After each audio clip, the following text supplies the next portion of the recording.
Assalamualaikum warahmatullahi wabarakatuh. Bentar lagi. Oke, bentar Bu ya. Ya, silakan. Oke, lanjut ya. Oke, Assalamualaikum warahmatullahi wabarakatuh. Waalaikumsalam warahmatullahi wabarakatuh. Bapak Ibu sekalian dan hadirin semuanya, itu tadi pembacaan isi Al-Quran oleh saudara kita Iwan. Semoga Iwan yang membaca diberi Allah pahala yang sebesar-besarnya, begitu juga dengan kita tentu yang mendengarkannya. Kemudian juga semoga kita berharap pada Allah agar pintu hati kita dibuka untuk menerima kajian atau tadabbur Al-Quran pada pagi hari ini yang disampaikan oleh Ustadz kita, Ustadz Rizal Ahsani. Baik, Bapak Ibu sekalian, kita langsung saja kepada Ustadz. Dipersilakan Ustadz. Syukran Pak Rables. Bismillahirrahmanirrahim. Assalamualaikum warahmatullahi wabarakatuh. Waalaikumsalam warahmatullahi wabarakatuh. Alhamdulillahirrabbilalamin. Wassalatu wassalamu ala asrafil anbiya'i wa mursalin wa ala alihi wa ashabihi ajma'in amma ba'du. Qala Allah Ta'ala fil Qur'anil Karim, a'udzubillahi minasyaitonir rajim. Bismillahirrahmanirrahim. Alhamdulillahillazi anzala ala abdihil kitaba wa lam yaj'al lahu 'iwaja. Qala Nabi sallallahu alaihi wasallam, Iqra'ul Qur'an fa innahu ya'ti yaumal qiyamah syafi'an li ashabi.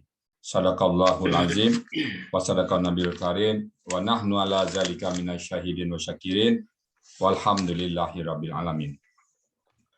Pertama-tama dan utama sekali, marilah kita selalu bersyukur pada Allah Subhanahu wa taala atas segala limpahan rahmat dan karunia dari Allah kepada kita, yang Allah tak henti-hentinya memberikan nikmat kepada kita, dan kalau kita hitung, kita tak sanggup dan tidak mampu untuk menghitung.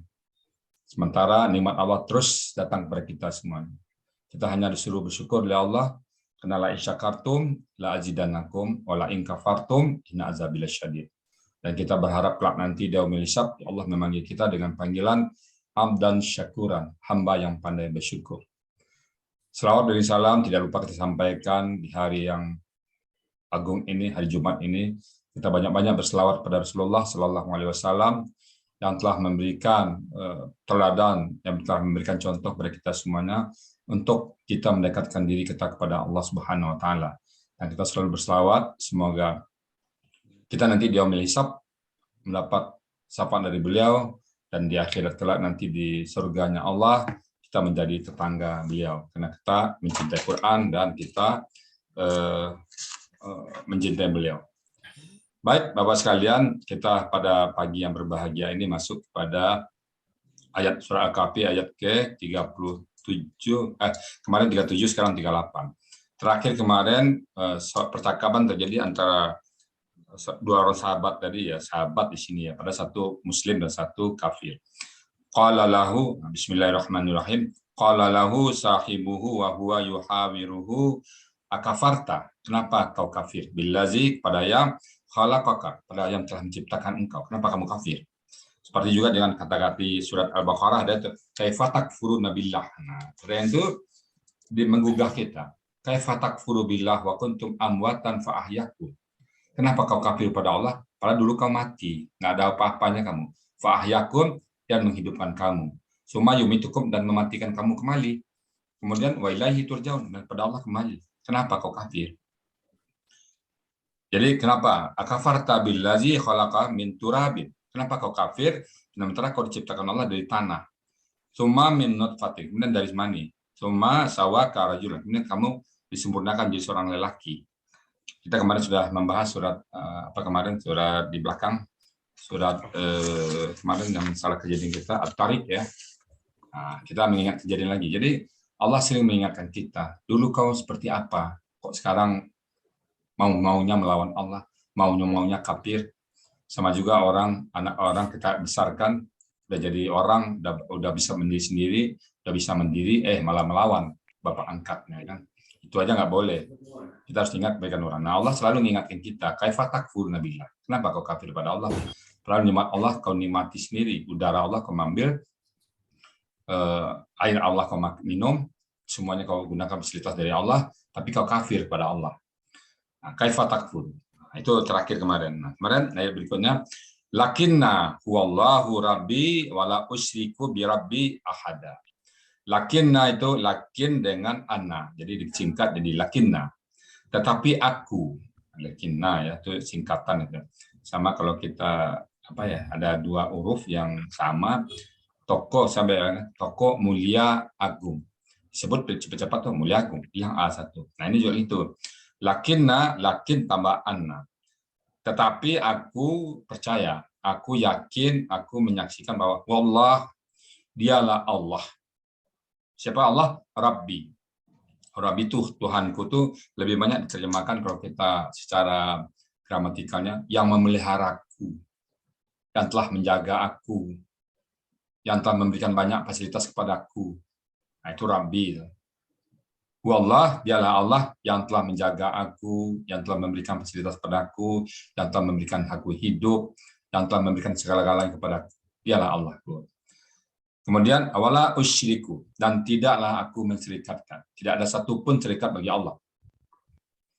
Kita menyembah Allah, tapi minta kepada yang lain. Enggak, sudah habis. Ya. Kita menyembah Allah, iyyaka na'budu wa iyyaka nasta'in. Hanya kepada Engkau kami menyembah, ya Allah, dan kepada Engkau kami minta tolong. Kita menyembah Allah, kita tolong pada Allah. Yang kita sembah, tempat yang kita minta tolong. Itu tauhid yang murni. Tidak ada serikat satupun. Minta tolong sama Allah, ntar pergi juga ke Nyi Roro Kidul. Minta tolong sama Allah, pergi juga ke orang pintar. Atau minta tolong sama Allah, berdoa kepada Allah, ntar percaya juga ke pohon kayu. Jangan. Kita betul-betul tidak boleh menserikatkan Allah. Fala taj'alu lillahi andada. Jangan kau jadikan saingan Allah. Tidak boleh ada kita saingan Allah. Allah Maha Pencemburu. Kita tidak boleh menyaingi Allah dengan apapun. Murni kita minta sama Allah. Kalau kita minta sama manusia itu hanya sebagai syariat saja. Tetapi apapun hasilnya Allah telah tetapkan kepada kita. Itu yang terbaik bagi kita semuanya. Wala usyriku bi rabbi ahada. Maka tidaklah bagiku Tuhanku itu satu serikat pun, satu orang pun, satu makhluk pun, satu apapun, bahkan satu amuba pun tidak kita perserikatkan. Tidak ada. Tidak bisa yang disandingkan dengan Allah. Qul huwallahu ahad. Qul huwallahu ahad. Katakanlah bahwa Allah itu Maha Esa. Allahus Samad. Allah tempat kita bergantung, tempat kita berlindung. Bagi kita segala-galanya adalah Allah. Qul huwallahu ahad, Allahus Samad, lam yalid wa lam yulad. Allah tidak punya anak dan tidak diperanakkan. Tidak pantas bagi Allah punya anak. Walam yakul lahu kufuwan ahad. Tidak ada satupun yang setara, tidak ada pun satupun yang sebanding. Karena selain daripada Allah adalah ciptaan Allah. Tidak mungkin ciptaan sama dengan Sang Pencipta. Kita semua ciptaan Allah. Tidak mungkin kita sama dengan Allah. Kita adalah makhluk Allah. Allah adalah Khalik, Sang Pencipta kita. Bagaimana kita hidup di muka bumi ini? Ya ikutin SOP Allah, yaitu kalamullah Al-Quran ini. Bersyukur kita ya, bersyukur kita. Bapak-bapak bersyukur. Coba syukurin, Bapak punya Quran, pegang Quran itu syukur. Alhamdulillah, untung ada petunjuk bagi kita sekarang. Coba kalau nggak ada petunjuk, mau kemana kita? Bapak-bapak, ibu-ibu yang suka Al-Quran sekarang sudah langka orang ibu. Saya berkali-kali saya katakan di sini, saya sudah survei, berpuluhan tahun saya survei, orang yang memahami Quran sudah nggak ada. Di luar orang pondok, di luar orang yang memahami agama, belajar agama khusus ya. Kita orang umum, orang apakah itu seorang dokter, seorang insinyur, hukum dan sebagainya, kita nggak pernah tersentuh pondok, jadi kita jarang memahami Quran, jarang sekali. Saya tawarkan banyak orang, 1000 orang saya tawarkan untuk belajar Quran, 1-2 yang ikut bersyukur saya. Ibu-ibu, bapak-bapak kalau ada ngajak orang, dia cuma komentar, makasih infonya ya, jangan kecewa. Makasih ya infonya, atau dia mengatakan, ntar saya ikut ya, lihat waktu dulu, atau nanti aja saya masih sibuk. Nah, wajar itu. Jangan ya. Jadi bapak-bapak yang tertarik dengan Quran saat ini yang ada di sini bersyukur. Bapak-bapak, ibu-ibu, saya katakan makhluk langka, udah jarang terjadi. Nggak ada orang yang tertarik dengan Quran lagi, nggak ada. Apalagi memahaminya, belajarnya nggak tertarik. Orang lebih tertarik belajar dunia sekarang. Bapak-bapak, ibu-ibu boleh tes di grup, sekarang ada banyak grup. Coba ibu, ayo reunian yuk di rumah saya. Ada acara ini, acara musik, acara ini, acara itu. Setengah jam tuh yang mendaftar 50 orang lebih. 50 orang langsung daftar. Bisa lah. Ikut. Berapa iurannya? Baju saya ukurannya XL. Kaosnya begini, kaosnya begitu. Nah, itu pasti begitu tuh. Nanti saya bawa ini ya, saya bawa itu. Tapi coba posting, ayo belajar Quran yuk. Pilih apa? Terima kasih infonya ya. Gitu tuh. Terima kasih infonya. Lain kali ya. Lagi sibuk ya. Nah gitu tuh. Tapi begitu reunian, sibuknya ditinggalkan semuanya. Dengan berbagai alasan. Nah, itu ada dua jalan sekarang. Mana ibu pilih? Bekal kita ke akhirat kah? Atau kita masih berhura-hura di dunia ini? Bapak Ibu jangan sampai tergelincir kita al-hakumut takatsur hatta zurtumul maqabir. Hati-hati, kemewahan dunia akan membuat kau lalai. Sampai kapan? Hatta zurtumul maqabir. Sampai kamu masuk liang kubur. Nah, Allah katakan itu, sampai masuk liang kubur. Apa mau begitu? Berlalai kita. Nah, makanya sekali lagi, Bu, Bapak Ibu, bersyukurlah Bapak-bapak, ibu-ibu yang diajak teman dan tertarik, yang betul-betul pernah ikut sini dan istiqomah, bersyukur. Rasa itu tidak bisa dihargai dengan sejumlah dunia ini. Saya juga katakan, andaikan keinginan Bapak Ibu memahami Quran, kecintaan Ibu terhadap Quran, Bapak kecintaan terhadap Quran sekarang, bolehlah saya olah menjadi sebuah benda. Ada alat yang bagi saya menjadikan sebuah benda, maka benda itu katakan menjadi sebesar sebuah kelereng atau menjadi sebuah sebesar biji padi. Saya bisa korek dari hati ibu, dari hati bapak sekarang pakai alat, ingin paham Quran itu, ingin cinta, sekarang cinta Quran itu saya jadikan sebuah benda sebesar kelereng. Lalu ditawar orang, dibeli orang. Pak Rizal, saya beli barang ini, berapa Bapak menjual? Saya katakan, saya tidak akan menjual barang ini walaupun sebesar emas sebesar gunung atau permata sebesar gunung. Enggak. Bagi saya rasa keingintahuan Bapak tentang Quran, rasa cinta Bapak dengan Quran melebihi segala-galanya. Bapak jaga itu, jangan sampai hilang itu. Itu nilainya melebihi dunia dan isinya. Di mata Allah, dunia dan isinya ini nggak sampai sebesar sayap nyamuk nilainya. Di mata Allah, yang ibu nilai dunia ini seperti ibu menilai, Bapak menilai. Di mata Allah, tidak ada selembar sayap nyamuk pun nilai dunia ini. Dan sisinya semuanya, termasuk kita hanya nilainya selembar sayap nyamuk. Itu pun yang kiri, yang sobek-sobek yang udah hancur-hancuran. Jadi masa dengan nilai sebuah sayap nyamuk di mata Allah kita mati-matian. Sementara di mata Allah huruf satu alif itu 10 kebaikan. Makanya saya katakan keinginan Bapak ingin memahami Quran itu jauh lebih tinggi daripada, lalu jauh lebih bernilai daripada bumi dan isinya. Nah itu peliharalah. Jangan sampai Bapak kehilangan harga keinginan memahami Quran. Jangan sampai exit. Kalau Bapak exit keluar dari grup, rasanya saya nggak tahu saya sekarang bisa ngomong apa. Saya hanya mengatakan bagi yang keluar, inna lillahi wa inna ilaihi raji'un. Ya, kita kembali kepada dari Allah, kembali kepada Allah. Apa boleh buat? Mau kemana? Nah, jadi itu ya Pak ya. Jadi saya bersyukur bapak-bapak ibu-ibu yang sudah kita Quran sekarang. Kemudian walaula istakhalta, nah, itu yang baru belajar dakhalta, ini bisa diurai itu. Dakhalta itu bentuknya KKL, pelakunya anta, akar katanya dakhala, pola fa'ala. Buka kamus, dakhalta kan engkau masuk. Nah, walau la ista dan jikalau, nah kita buat lekar-lekar dulu ya, dan lau jikala la tidak is ketika dakhalta engkau masuk dan nataka kebun engkau. Jadi kan tadi perumpamaan dua orang yang punya kebun ya, dialog antara orang kafir dan orang muslim. Nah, dia dalam di kebun, di dua kebun si orang-orang yang kafir tadi. Kenapa? Walau la is dakhalta, kenapa engkau memasuki kebun engkau? Kulta, kau tidak berkata, Masya Allah. Masya Allah, apa yang diinginkan Allah. Di kebun kamu ini yang tadi punya punya banyak buah, ada sungai-sungai di bawahnya tadi, ada pengairannya, dan lengkap lah kebun-kebun tadi ya, kayak kebun mewah lah itu. Nah, kenapa kau tidak mengatakan Masya Allah? Ini apa yang dikehendaki oleh Allah. Sya'a itu dikehendaki Allah, Allah menghendaki. Jadi kebun tadi adalah Allah menghendaki. Nah, tentu kebun ini kalau kita konversikan sekarang mata pencaharian namanya kan itu tuh profesi dia. Ya, berarti apa yang kita punya sekarang, apakah Bapak sebagai pengusaha sekarang, sebagai pensiunan sekarang, sebagai profesi sekarang, itu adalah Masya Allah. Jadi bukan hanya kebun ya Pak ya. Pak Iwan sekarang misalnya ada usahanya Pak, itu adalah izin Allah.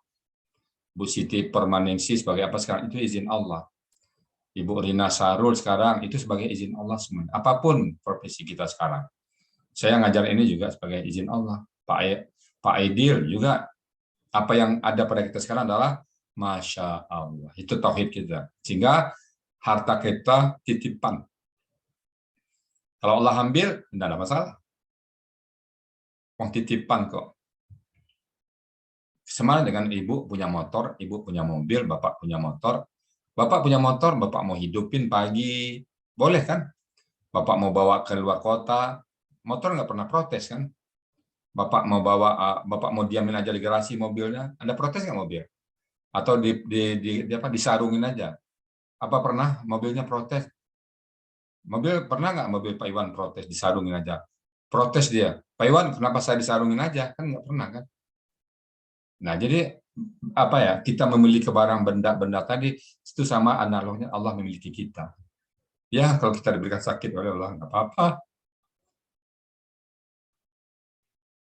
Diberikan kaya syukur, diberikan anak banyak alhamdulillah, belum punya anak nggak apa-apa, diberikan kecantikan alhamdulillah, nggak cantik juga nggak masalah, alhamdulillah, semuanya alhamdulillah.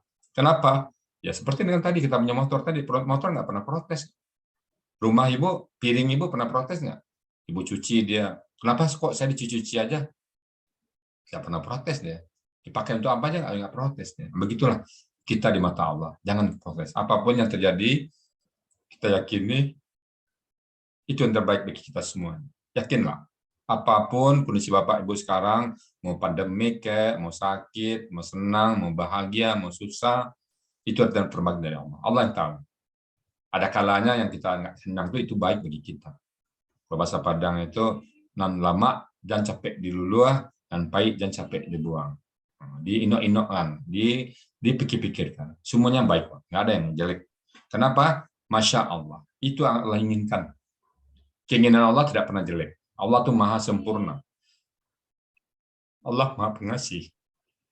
Allah itu maha penyayang. Nggak mungkin dia merugikan hambanya. Satu tetes pun tidak. Satu sebesar darah pun Allah tidak pernah merugikan kita. Apa yang terjadi pada diri kita adalah karena kita sendiri. Nah, kita sadarin kalau Allah sayang pada kita, kadang-kadang Allah memberikan ujian kepada kita. Memberikan kesulitan kepada kita. Agar apa? Agar kita dekat sama Allah.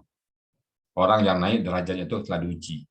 Orang yang nggak diuji, orang yang berkeliaran nggak diuji oleh Allah, ya nggak naik jabatannya, nggak naik pangkat. Orang yang naik pangkat adalah orang-orang yang diuji. Nah, yang paling besar ujian siapa? Para nabi. Para nabi ada yang digergaji, kemarin kita sudah bahas, ada yang dibakar hidup-hidup, ada yang dihina, ada sahabat yang ditimpakan di tengah teriknya matahari dengan batu, sampai nggak bisa ngapa-ngapain, hanya bilang ahad, ahad, ahad. Kita sekarang enak pergi ke masjid nggak ada yang larang, mau ngaji nggak ada yang larang, nah, cuman nggak mau ngaji, itu namanya keterlaluan. Orang dulu ngajinya susah, ngumpet-ngumpet. Untuk membahas Quran itu ngumpet-ngumpet. Bahkan nyawa tantangannya kalau dia ngaji. Sekarang bapak-bapak, ibu-ibu nggak ada tantangan, cuman nggak mau ngaji. Itu namanya keterlaluan, kebangetan. Kalau ada bapak-bapak, ibu-ibu satu hari nggak ngaji, itu biasa-biasa saja, itu namanya keterlaluan. Jangan sampai kita seperti itu. Kemudian la quwata illa billah.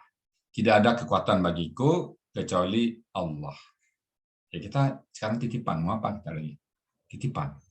Kita hanya disuruh Allah ikhtiar, lakukan yang terbaik. Masalah hasil ada di tangan Allah. Bapak-bapak, ibu-ibu ngajak orang mau membahas Quran, ya itu usaha ibu. Masalah orang mau tidak mau adalah hak prerogatifnya Allah. Ingat apa namanya, Abu Lahab paman Nabi, Abu Talib paman Nabi, yang Nabi sering langsung berdakwah kepada beliau. Beliau nggak mau. Apa kita lebih mengklaim diri kita lebih hebat dari Nabi? Ya kalau nggak ada orang yang mau, jangan sampai putus asa. Tugas kita hanya ngajak.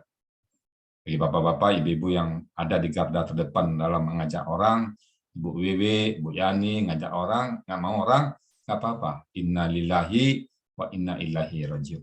Kita hanya tugas kita ngajak. Masalah berhasil tak berhasil, itu kita serahkan pada Allah. Nabi saja yang ngajak. Nabi, tokoh yang kita utamakan, contoh teladan kita, ngajak saudaranya, ngajak paman, nggak bisa. Abu Talib, nggak bisa. Padahal Abu Talib betul-betul menolong perjuangan Rasulullah. Abu Lahab melihat sendiri Rasulullah berdakwah. Bagaimana gelarnya Al-Amin, bagaimana dia orang yang terpuji, yang dipercaya, nggak mau juga mendengarnya.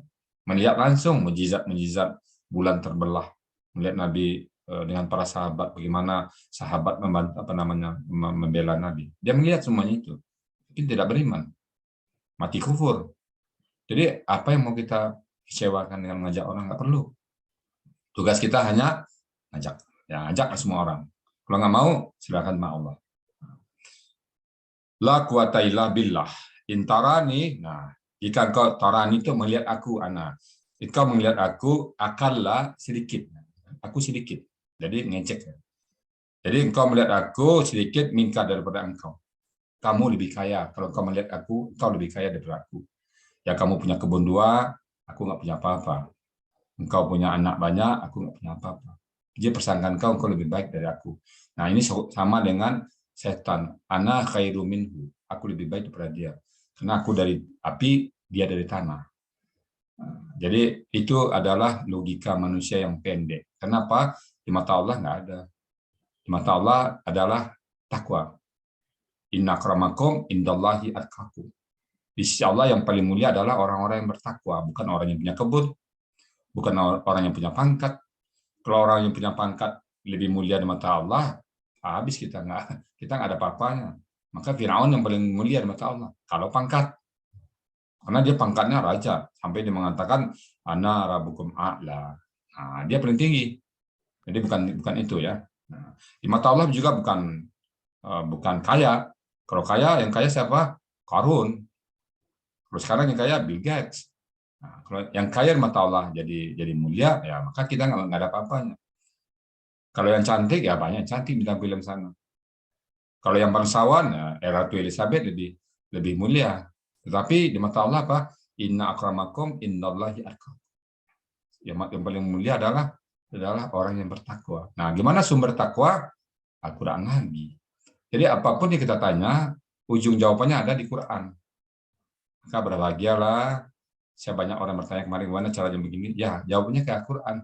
Bagaimana supaya kita taat? Ya Quran. Bagaimana didik anak? Ya Quran. Hampir 1000 pertanyaan yang ditujukan kepada saya, jawabannya cuma satu, Al-Quran. Saya coba simulasi, benar nggak jawaban saya ini? Ternyata benar semuanya. Bekerja, bagaimana caranya saya mendidik anak supaya ini? Ya baca Quran. Jawaban saya satu. Sama juga orang pergi makan, rumah makan. Pak, Bapak ada apa di sini menunya? Ya, kalau kita rendang, rendang. Enggak ada serung, enggak. Jadi siapapun bertanya, menu saya cuma satu, rendang.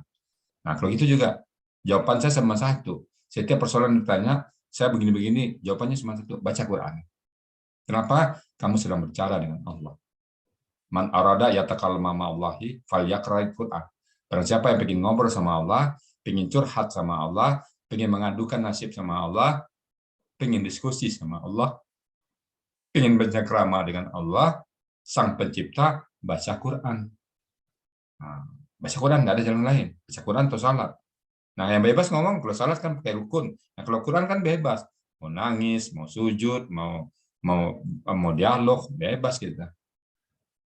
Kayak fatak furu nabilah kata Allah. Kenapa kau kafir pada Allah? Enggak ya Allah, aku enggak kafir pada Allah. Aku percaya mana kau ya Allah. Nah, jadi la in syakartum, kita bacakan. La in syakartum lazidanakum ya Allah. Aku bersyukur ya Allah. Alhamdulillah. Nambah Allah lagi. Jadi terjadi dialog. Nah, kapan terjadi dialog itu? Kalau kita memahami apa yang kita baca. Kalau kita tidak paham apa yang kita baca, nggak ada dialog juga. Jadi gitu ya. Kemudian intarani ana akalla. Jadi jika tarani, engkau melihat aku, menyangka padaku ana, aku, nah akala aku ini lebih sedikit minta dari engkau, malan hartanya, wawaladan dan anak keturunanku.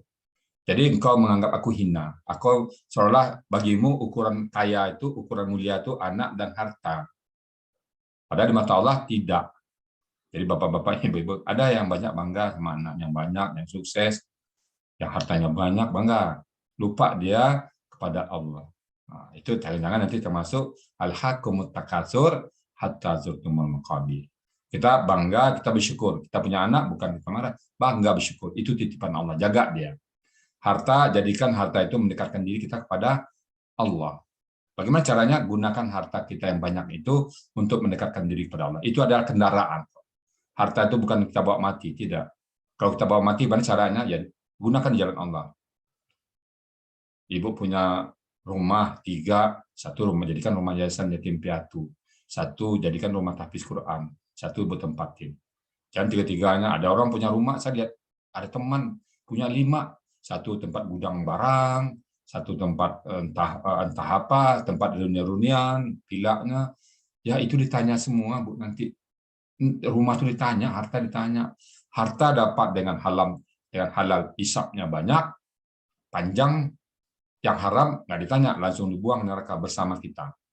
Harta yang kita dapatkan 1 sen pun sekarang kita pertanggungjawabkan. Ibu punya sendok di rumah, kok gitu? Ya memang gitu. Punya Vespa, punya motor, punya mobil, punya rumah, punya lemari, punya pakaian, semua ditanya dari mana datangnya. Datang dari, oh ini 1 mobil ini datang dari rekanan yang memberikan kepada kita, saya berikan dia proyek, habis itu jadi ular. Yang ini dapat dari sogokan, didapat dari ini, nah, itu semua bahaya. Yang halal aja dihisap, apalagi yang haram. Nah, jadi di sini dikatakan bahwa jangan sampai kita mengatakan lebih hina orang yang tidak berharta dan tidak punya keturunan. Ini sebaliknya sikap orang kafir tadi ya, dia menganggap harta dan turunannya lebih mulia. Padahal Allah mengatakan tidak ada yang mulia kecuali takwa.